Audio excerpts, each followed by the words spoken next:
You're listening to the I Love You Keep Going podcast with George Haas. For more information, please visit our website at www.mettagroup.org. That's www.mettagroup.org.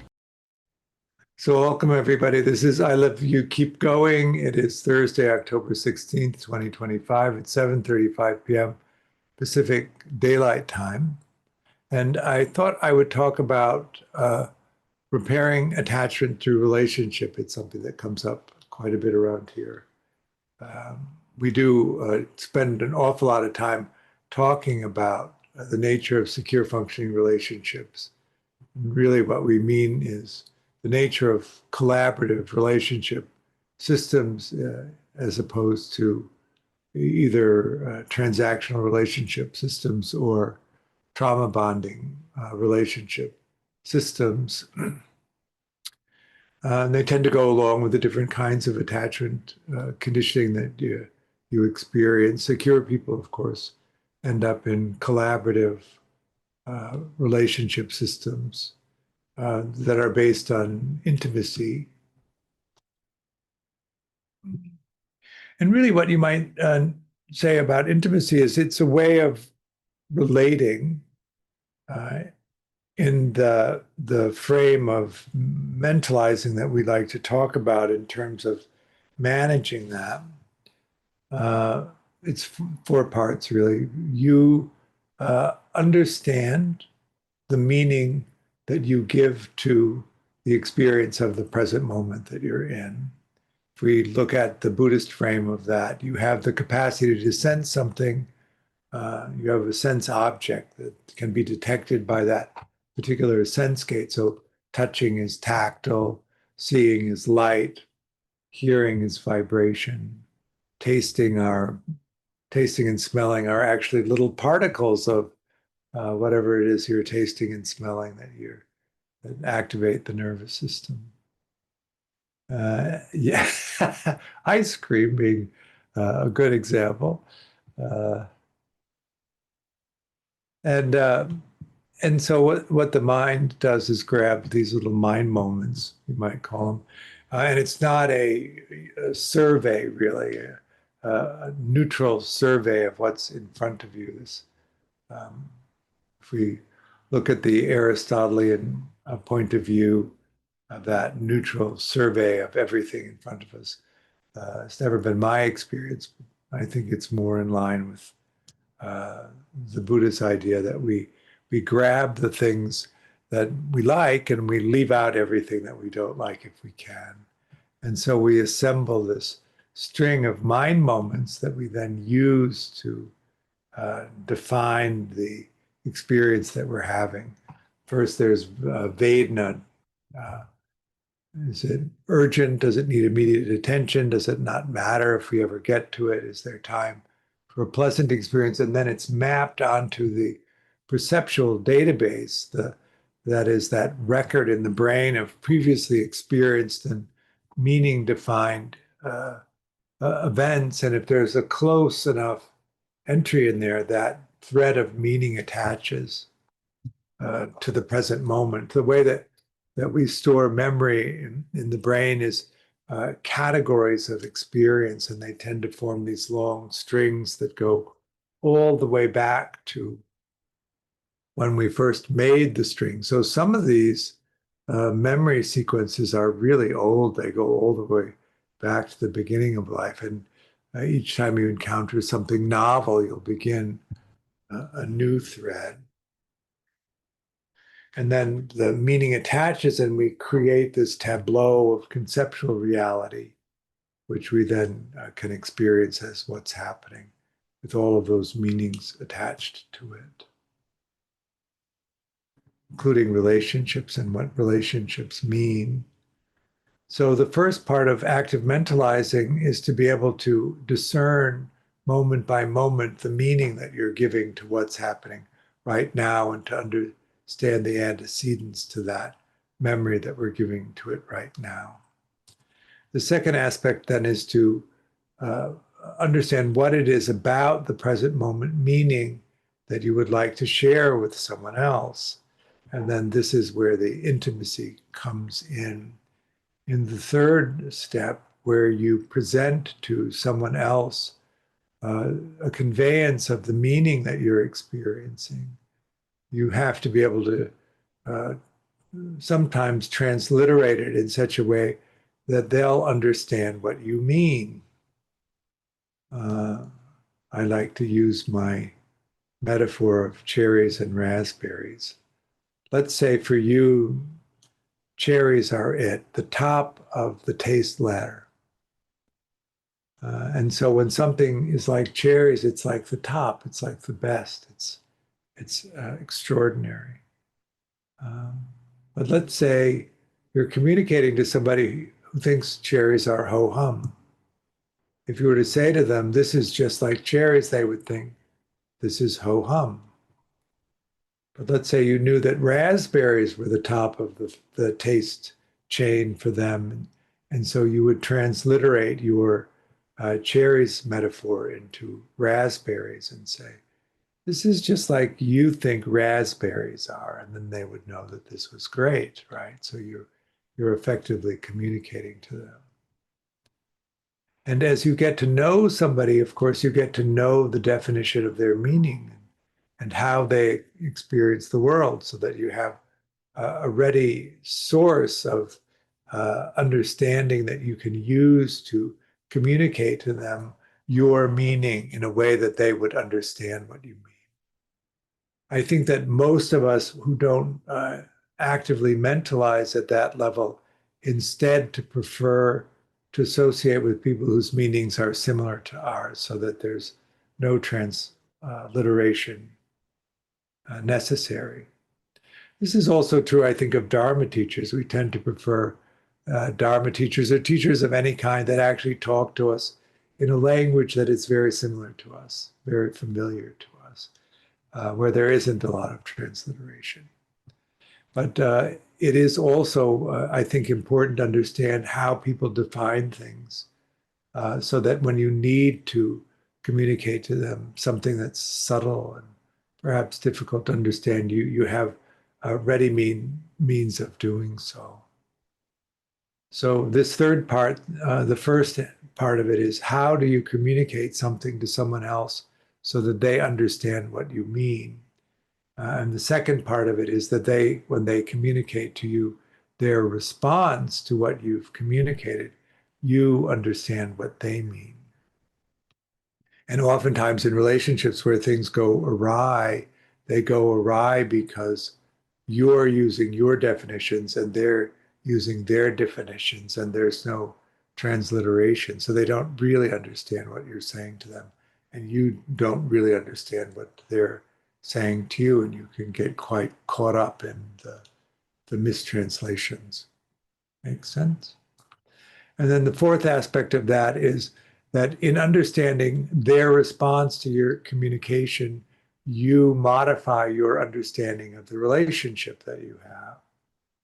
And the same is for them when they understand what you're communicating to them in response to what they communicated to you. They modify the understanding of your relationship. That would be an intimate exchange. Transactional relationships are not like that. They're not based on that intimate back and forth. They're based on roles. And what you understand is the expectations of the role that the other person is playing. And what they understand are the expectation of the role that you are playing in relationship to them. And what you monitor is the compliance to the role rather than an intimate exchange of experience. And then the third one is trauma bonding. In trauma bonding, you move in and out of being the avatar of the other person's perpetrator. And they move in and out of the avatar of your perpetrator. So sometimes you're relating to them as they are, and sometimes you're relating to a facsimile of the perpetrator who caused you the trauma that moved you into a place of trauma bonding. Is that making sense? So that when we talk about repairing in relationship, what we're talking about is moving from a role-based model or a trauma-based model into a collaborative model, which means you would then have to be willing to receive an intimate expression of somebody else's thoughts and feelings. And you would have to also reciprocate by expressing to them your intimate thoughts and feelings. It's like learning a vocabulary, learning the vocabulary of someone else's meaning. Would it? George, this is about things mostly. Well, meaning, feeling. About Well,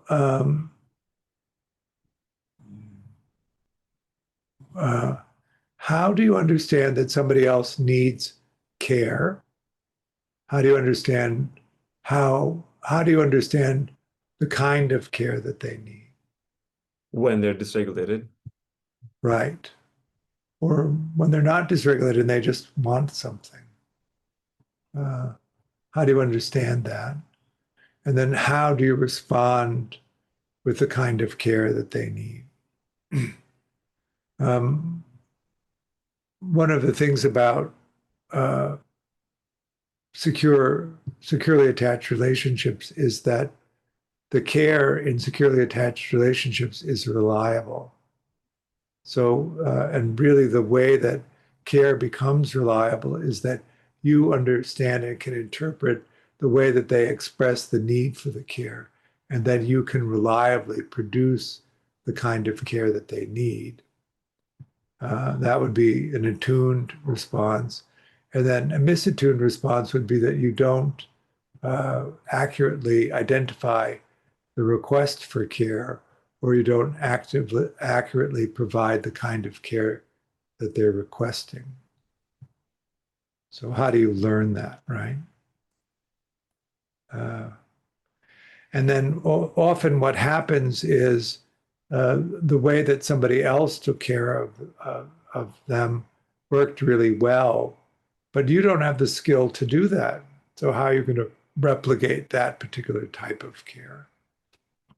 And that's where the collaboration comes in. You recognize the kind of care that they need, but because you don't have that skill set, you have to come up with a different way of taking care of them that will produce a similar outcome of them feeling taken care of, even if you can't do exactly the thing that used to work for them in a different relationship than the one with you.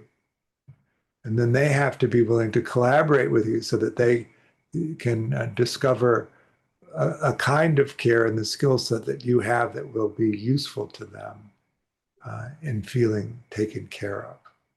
Is that making sense? So to give you an example, because people who grow up to be dismissing people were neglected in childhood, one of the aspects of the neglect was physical touch. And so what you'll notice is that in relating to dismissing people, they don't like to be touched. And they're not good at touching people because of the lack of experience. And let's say that the thing that makes you feel the safest is where you're chest to chest, belly to belly with someone, and they just hold onto you until you settle, and then you're asking a dismissing person to do that, and they'll be increasingly uncomfortable the longer the embrace goes. And to be belly to belly to someone, chest to chest to somebody is just an anathema to them. It's completely dysregulating. So how does that work? How do you, as the dismissing person, attempt to train yourself to allow physical touch, which actually would be good for you too, at such a pace that the person that is very used to just constant physical affection is satisfied with that. So we were looking really at the conditioning that we had in childhood, the strategies for comfort and soothing. We were talking about chocolate ice cream just before we started the group. Did you grow up in a family where food was one of the comforting offerings, in which case you learned to comfort with food? And if you get hit with something that's dysregulating to the point where you're really going all the way back to that early comfort, then it's ice cream that's in the dish, right? We have uh, comfort food restaurants, right? It's one of my biggest gripes about the vegan community is that most of the vegan restaurants are comfort food, uh, which is not what I'm looking for.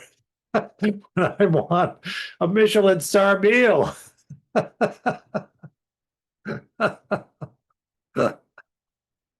want a little foam, a little, couple of dots of sauce. Who did? Yeah, I know what you mean. I totally agree with this.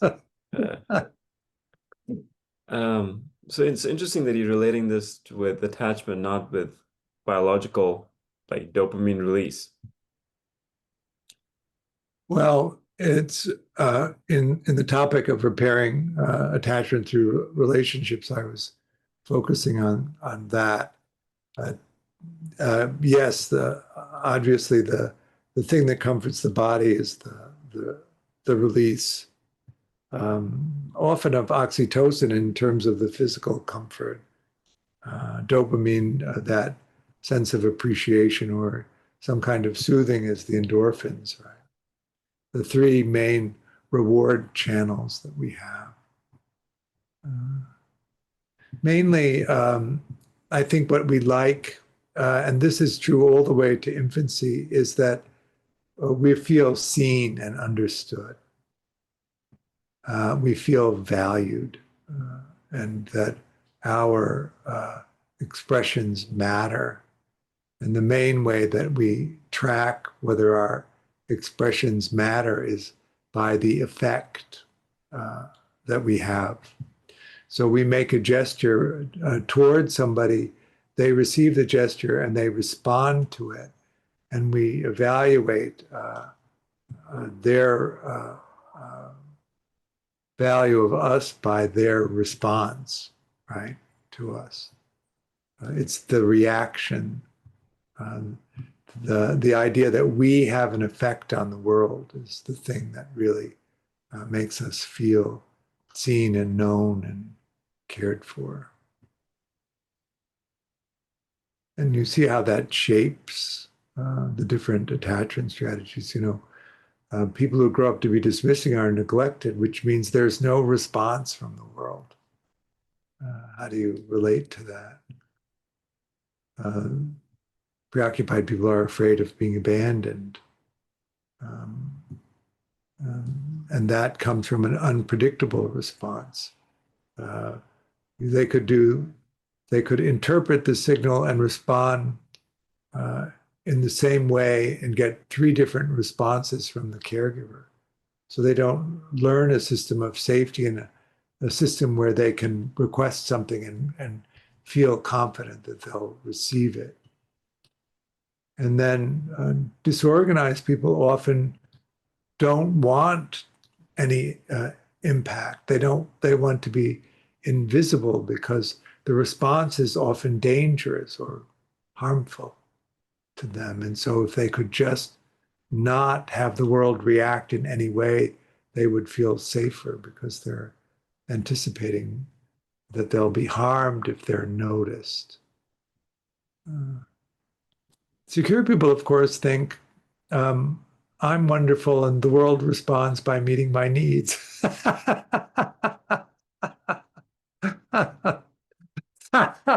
So that's really where we're trying to get to. I'm wonderful. And so if I request for my needs to be met, the world will respond by meeting my needs. And that's that. It's really just that simple infant gesturing to the world. And what happens? Does the world respond by being interested in what the child might need, and then trying things out until they land on the thing that the child needs. And so the child begins to associate this gesture with that response. And so there's a very secure and complex relational experience of needs being exchanged for care. That's pretty awesome. But if that isn't what happened, you learned something else. And so now part of this process of repairing is allowing yourself to be authentic in your expression with someone else so that you can begin to have an experience of somebody responding to your authentic expression with an authentic gesture of the right care, right? Not a misattuned care. So we might look at these worldviews that are attached to the different attachment systems, or maybe frame it as a non-mentalizing strategies that are common with the different attachment strategies. Secure people tend to use an active mentalizing strategy, so they're constantly evaluating whether they're understanding what's actually happening so that they can be collaborative in their response. Dismissing people tend to use psychic equivalence as their main mentalizing strategy. In psychic equivalence, you think that your understanding of what's happening is what's happening. And you think because you're accurately understanding what's happening, that everybody else is having the same experience that you're having, so that you can reasonably assign meaning to what's happening, and that will be the universal experience of meaning that's assigned by everyone to the situation that they're experiencing. Do you see any fault in that logic? Here we are with this understanding that we all have our own set of definitions to everything. And so that when we look at a situation and we go to define it, we'll use the set of definitions that we carry with us from our conditioned experience to assign meaning. And because everybody's conditioning is different, everybody's deck of meaning is different, everybody is assigning a different meaning to what's happening in the present moment. There is no universal meaning that everybody's tapping into. Make sense? But when you think that there is, and somebody doesn't respond in the way that you think they should, according to the meaning that you've assigned it, then you are in distress. Dismissing people that are, because they're so inwardly focused and so used to using their stack of definitions, they get quite frightened when somebody confronts them with an alternative meaning. It really does feel confrontatory that when somebody doesn't agree with their interpretation, and they will move into a process of either trying to persuade you through seduction that their meaning is correct, or bully you into acquiescing to their meaning.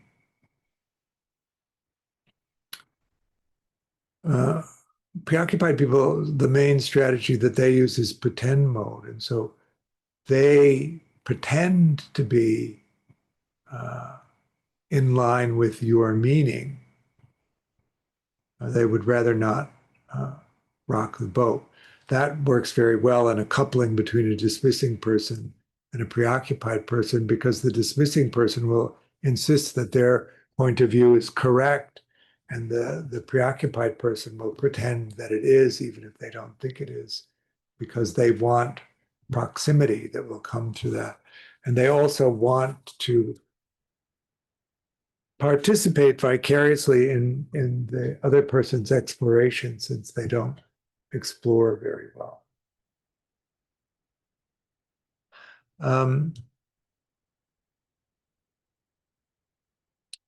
Disorganized people hide, and so they are also passive in the way that they acquiesce to other people's point of view for the most part. An exception to that would be somebody who's controllingly preoccupied people, for instance, because their main way of connecting is through presenting unsolvable problems will take umbrage. And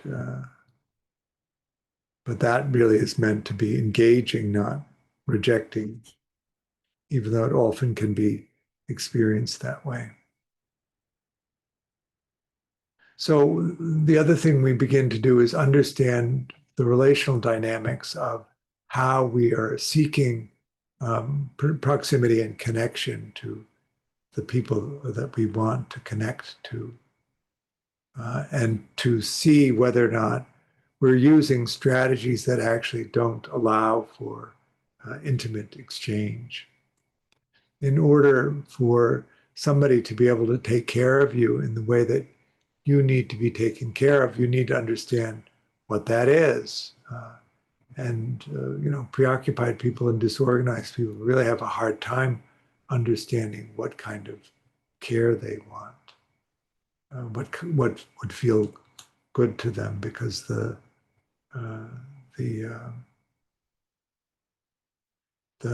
quality of relationships have the conditioning relationships have never really produced that for them. When, for instance, with a preoccupied person, when you use unsolvable problems as the dialogue for connection, people are not delighted to see you. They know that they're going to be trapped in this quagmire of helplessness, which they can't wait to get away from. So you don't have the experiences of being delighted in and being valued. You have the experience of being too much. You have the experience of being a problem. You have the experience of people having to attend to you, but not the comfort and soothing that comes from a mutual relationship. Dismissing people suppress emotion, so they also suppress awareness of discomfort that they might have.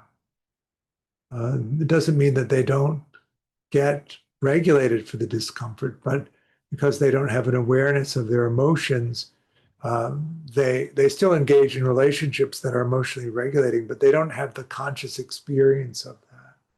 So they don't value it as an exchange with someone else. They take it for granted. If you ever have been in a relationship to a dismissing person and had to do a lot of work to maintain the relationship, and then have a sense that that's all being taken for granted because they don't recognize it. Are you raising your hand, or are you acknowledging that that's what happens? Raising my hand.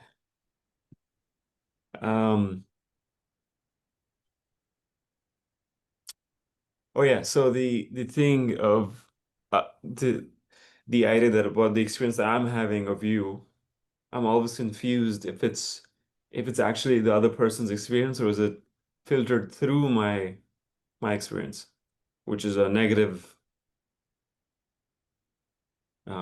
feeling of the other. You're having the gathering of sense data that you collect from the other person. It is not a uniform, balanced, complete experience of them. It is a highly curated selection of the things about them that you prefer, and the exclusion of the things about them that you don't want. And then you're taking that highly curated selection of mind moments and defining what they mean to you. And then you're creating a reality where the person is your meaning of them. We all do that. That's Yeah. I just realized, of course that's the case. I mean, a person is not born like that. Of course, 100% of it is conditioning, right? 100% of it is my meaning on top of the person. right.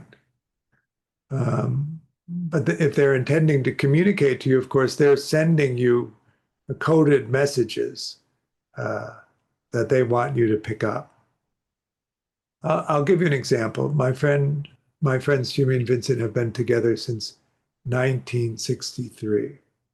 You do not want to play charades with them. Uh, we were playing charades.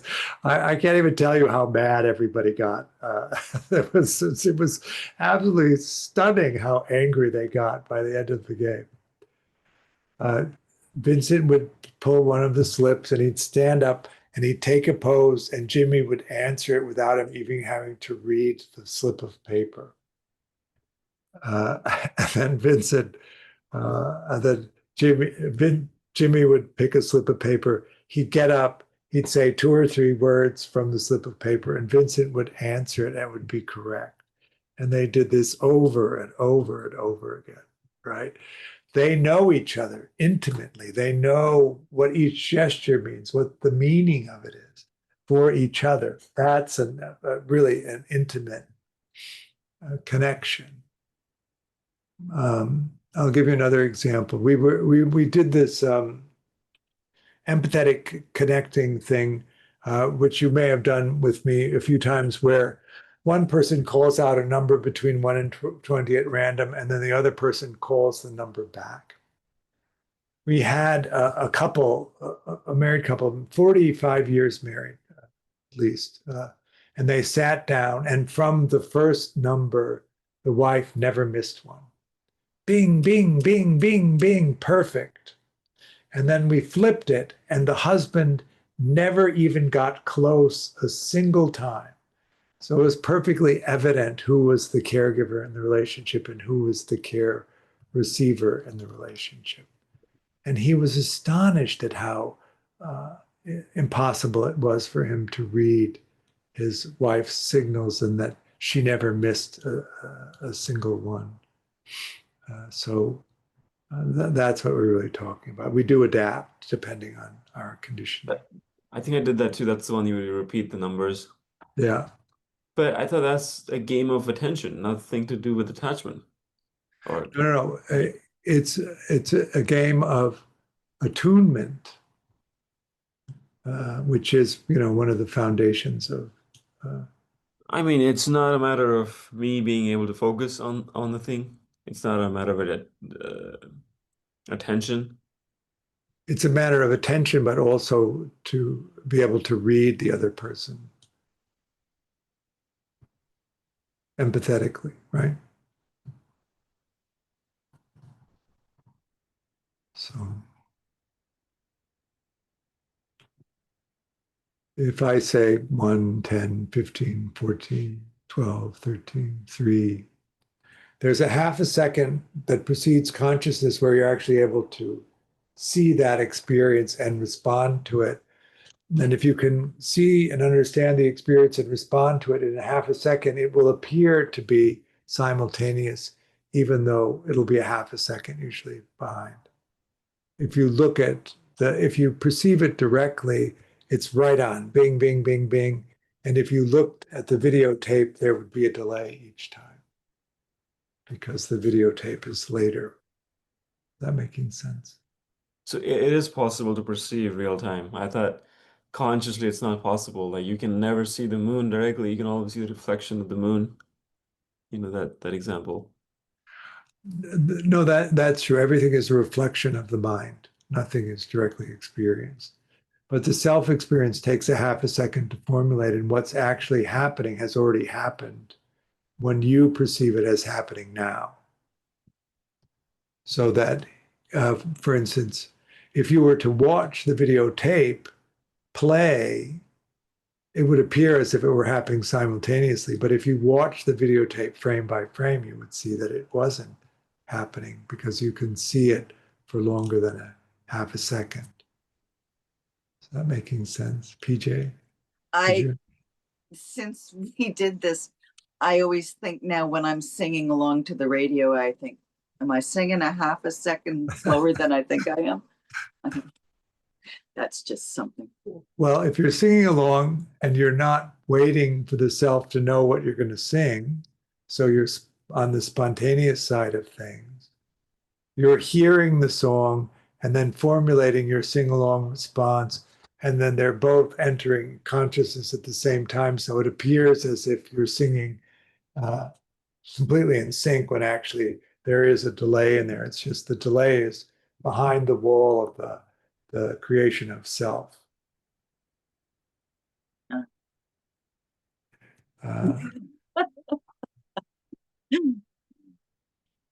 Christian. George, that's why I'm always trying to cut people off right at the end of their speech. slide right in there.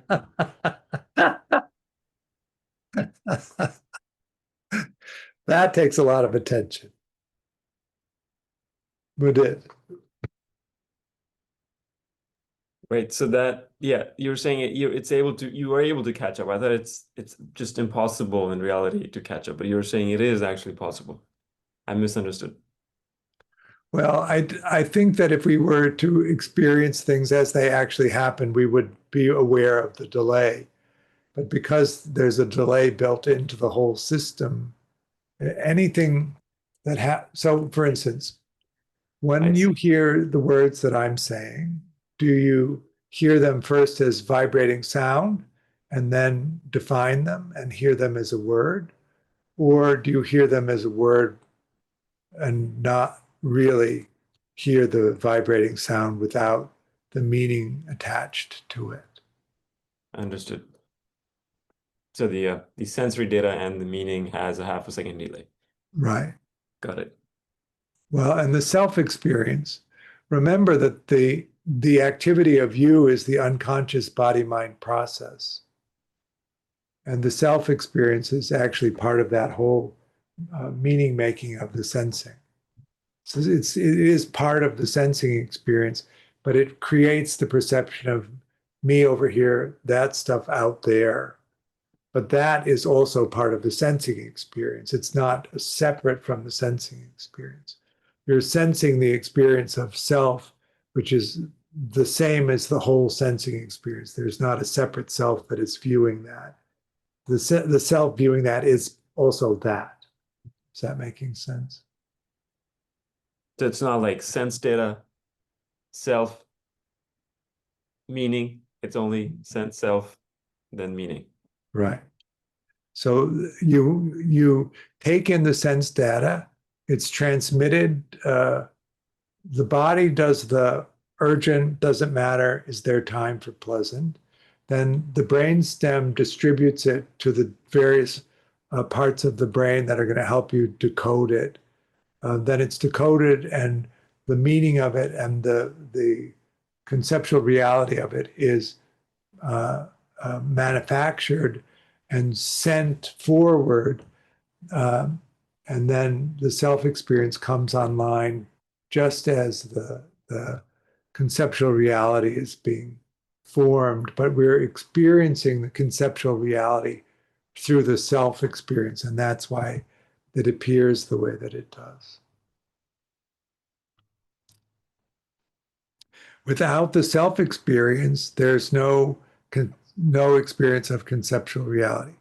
I will give you an example of that. Have you ever sat down at your desk and started working and then looked at the watch and 2 hours have gone by? What happened to all of that activity? Christian shakes his head no, looking completely blank. I have the experience of sitting down at my desk and working, and then like 2 minutes have gone by. Good work if you get it. I remember in meditation when I first started doing Vipassana, I would sit and sit and sit and sit and sit as long as I possibly could sit and open my eyes, and 2 minutes would have gone by. And then I would say, that's ridiculous. I would close my eyes and I would sit and sit and sit and sit and extend it as long as I possibly could and open my eyes, and another minute will have gone by. So yeah, it's all relative. But you can get into a zone where the activity of self is not really required and the time flows by. It's called a flow state, right? So that if you're playing sports or something like that, or something that requires rapid coordination, you don't want to play from the self because it's a half a second late. The tennis ball has already gone by you if you're playing from self, which is why you can't hit it, right? Whereas if you're playing in the zone, you're in sync with what's actually happening, and then it's reported later. It doesn't matter so much. And you can change. You think it can change from the tennis ball reaching from the net to the racket. You can intentionally turn off and on the view. Yeah, I think that if you concentrate into the activity of playing, that the replay is less and less important, and so you just play without it. And then you lose your concentration, of course, it comes right back. And then if you get stuck in self-consciousness, of course, then you're stuck in the reason that you play poorly when you're self-conscious is because you're a half a second behind the play. So if you can come out of the self-consciousness, you're back in the flow of things. And there isn't time for the review, the playback. If you're really engaged in playing, there isn't time for it. Christian? Like in like violin or playing music, you can't play from the self. Like the best you can do is kind of have the self giving you little nudges along, or like little reminders of like, okay, this part's coming up or something. But you'll totally crash if you do it from the self. Yeah, good example. I think another way to say it, if you use attention, attention is the self in some sense. Yes. Well, right. The not self in Theravada, the true self in Hindu. Drawing is the thing that gives me that flow state. And when I learned to draw, it was really the first time I ever experienced that, at that time disappearing. And so that's what made it a thing I wanted to do all the time. Right. Yeah. Good. So the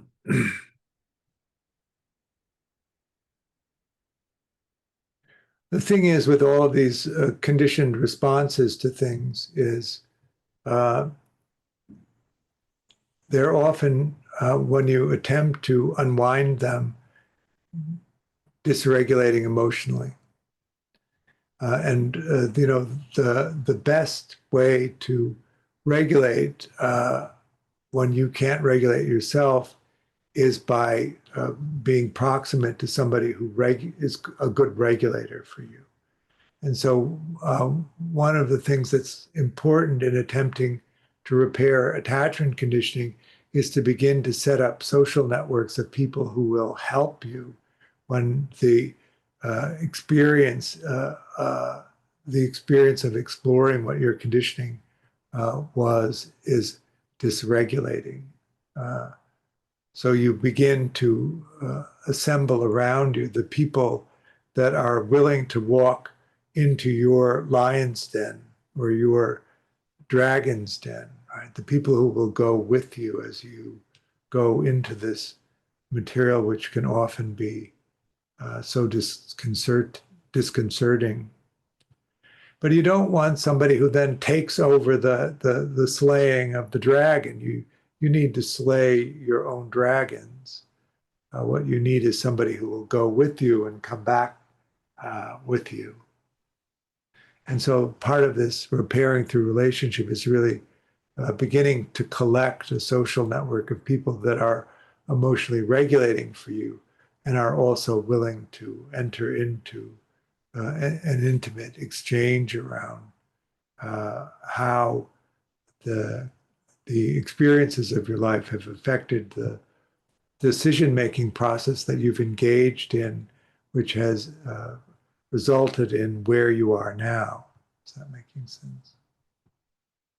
So that you can actually inhabit where you are now fully and then navigate where you're going to go from here in a way that will be meaningful to you. That's the idea, the plan, as it were. So what do you say we do a little meditation? What would you like to do?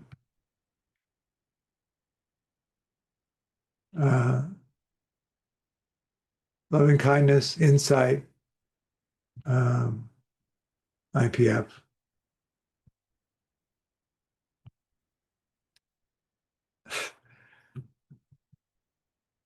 Let's see here. So it's a tie. Ted, you want to break the tie?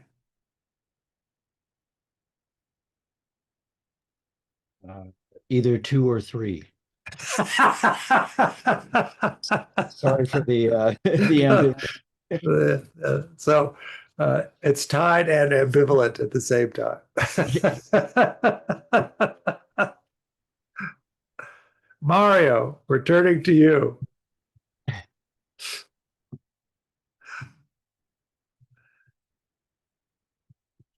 All right.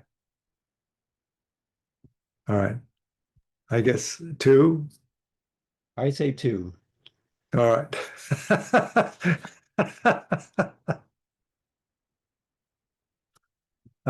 Do you remember what 2 is?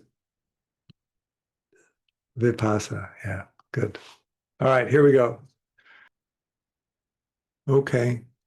Let go of the meditation. Comments or questions on the meditation? Susie?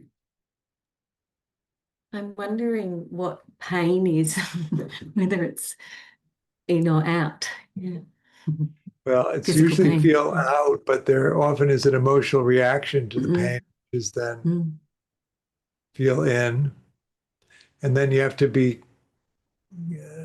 really discern which one it is that your attention is focused on. Sometimes the attention is broadly held, so you're holding both experiences at the same time. And then you might zoom in and see where your attention lands. So I also usually have a visual component to it as well. The pain in the body produces a in of the place in the body that hurts. Interesting. Good. Thank you. So let's talk about what's happening. The Saturday is the second of the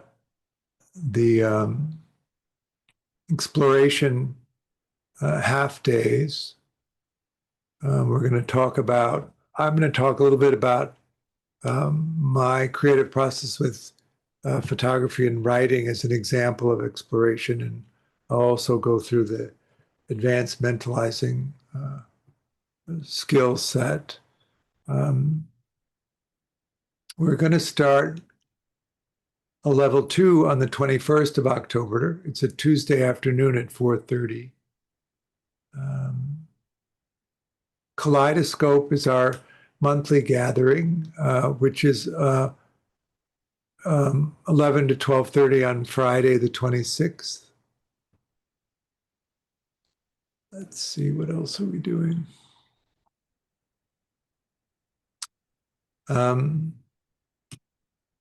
Geez, we're getting close to the end of the year. Oh, I know.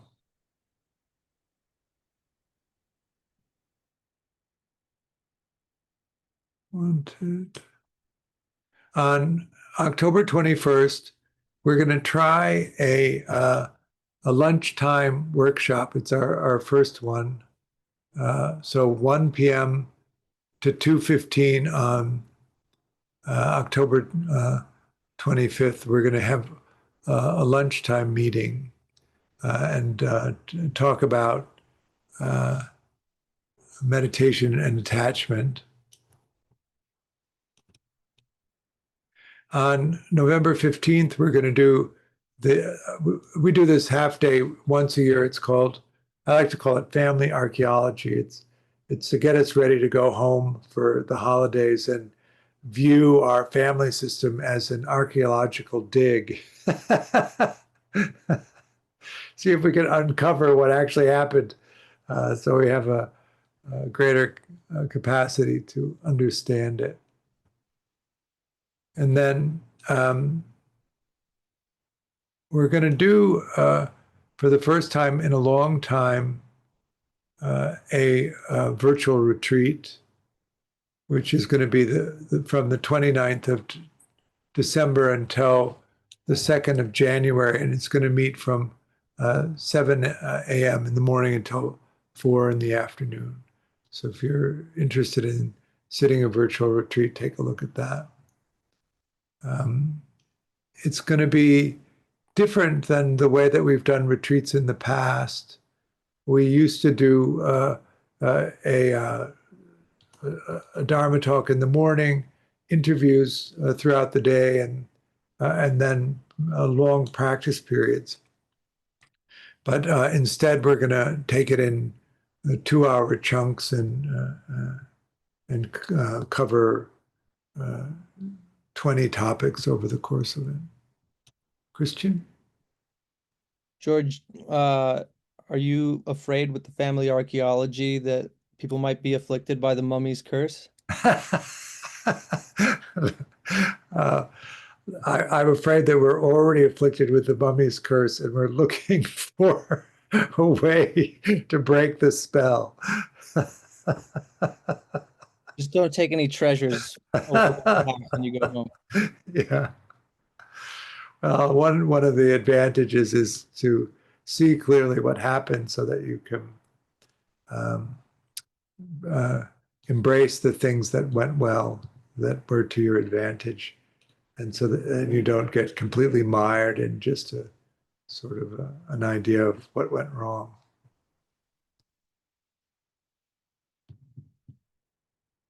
The the part of the human condition is the strong desire for our caregivers to have loved us. It is such a compelling drive in us, and so if they did love you and you didn't know it most of the time throughout your childhood, that's such an advantage over those of us who didn't know that. But if you can begin to sort through that and begin to see your caregivers as whole humans who had these limitations that interfered with the way that they were able to take care of you, and you can begin to understand, and this relates really to what we've been talking about, is if you can begin to understand their conditioning and their definitions, you can begin to recognize that, in fact, they did love you and they did mean to take care of you well, even if they didn't. And that's true of everybody except for people who had sadistic abuse, I think. That's a different kettle where they didn't intend that. But most of the time, I think that they did. And if we can then transliterate it to understand that, then we can receive this love from them, which is so important to us. And the care can still be as crap as it was, and we and we can appreciate that they loved us, and that matters, even if it's, as I like to say, a few drops of mist.